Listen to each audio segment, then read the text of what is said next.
수치를 봐야 한다고 하셨습니다. 그렇습니다. 정확히 대통령 당신께 드리는 말씀으로 보입니다. 오늘 회견에서는 국민과 같은 하늘 아래에서 산다는 것이 의심스러울 정도의 인식 차이가 있었습니다. 대통령께서 국민과의 대화를 4년 내 한 번밖에 하지 않고 집무실을 광화문으로 옮기지 않는다고 해서 국민과의 인식 차이가 이렇게 다른 것은 아닐 것입니다. 우리가 OECD 국가 가운데 가장 빠르게 회복되는 나라, 11월 집단 면역 달성 목표를 당초 계획보다 앞당길 수도,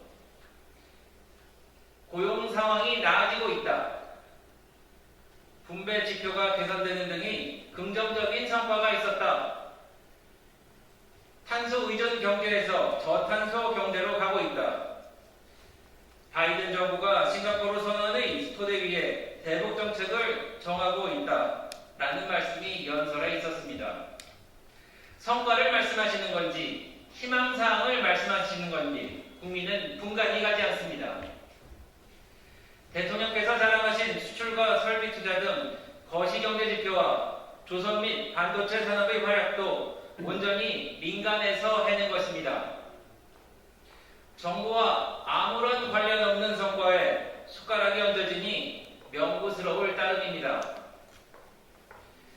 위기 극복을 강조하셨지만 이 위기의 상당 부분은 현 정부가 가져온 것입니다. 치료약 개발에 치우쳐 백신 확보가 늦은 것도, 소주성 정책으로 최악의 고용 위기를 가져온 것도, 탈원전을 하느라 한국을 기후 악당 국가로 만든 것도 모두 정부의 섣부른 고집 때문이었습니다.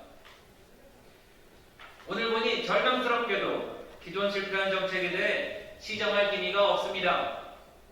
실패한 소주성 정책, 공공주도 주택 공급 정책, 한반도 평화 프로세스 등에 대한 칭찬뿐입니다.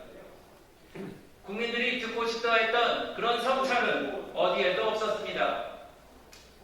이 정권 이만하면 선방하고 있지 않나 하는 자화자찬 일색의 연설을 듣는 우리 국민들은 할 말을 잃을 지경입니다.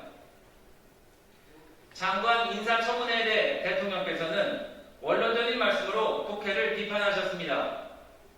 말씀하신 무한주기식 청문회가 부당하다고 하시면서도 왜 야당일 때는 청문회 후보자들에게 목소리를 높이셨는지, 왜 지금은 제도 개선 노력은 안 하셨는지 묻지 않을 수 없습니다. 부적격한 3인에 대해 지명 처리를 하지 않으신다면 이에 대한 국민적인 심판이 있을 것입니다.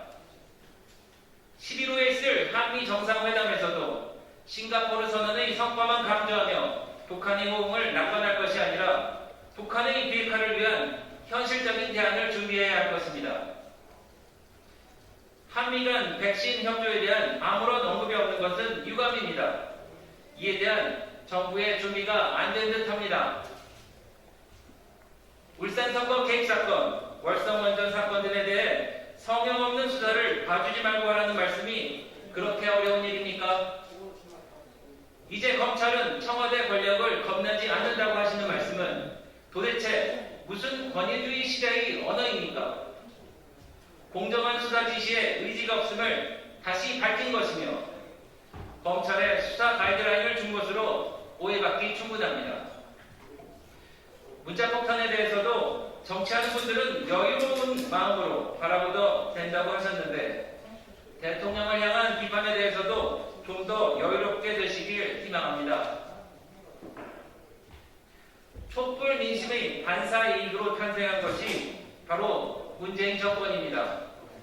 그러나 지난 4년간 문 정권은 문워크만 했습니다. 이제 남은 1년이라도 진실로 앞으로 가야 합니다.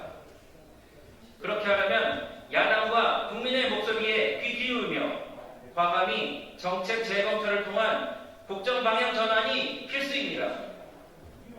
정부는 정신을 차리고 국정에 대전환을 해야 할 것입니다.